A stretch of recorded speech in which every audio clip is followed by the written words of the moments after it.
Десетина дена по пожарот кој се случи вечерта на 24 ноември оваа година на улицата Јане Сандански број 59 и во кој изгоре семејната куќа на нашата сограѓанка Анка Арсова, надлежните институции од државата со решение за случајот.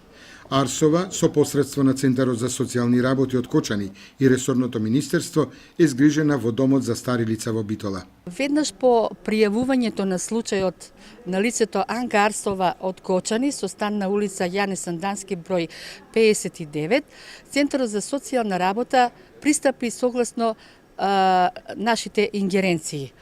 Анка Арсова беше корисник на социјална парична помош. Истата остана без свој дом, бидејќи истиот изгоре во пожар, без храна, без облека и без своје семејство. Во соработка со Министерството за труд и социјална политика Скопје, истата е згрижена во дом за стари лица и моментално се наоѓа во домот Сјурајдер во Битола.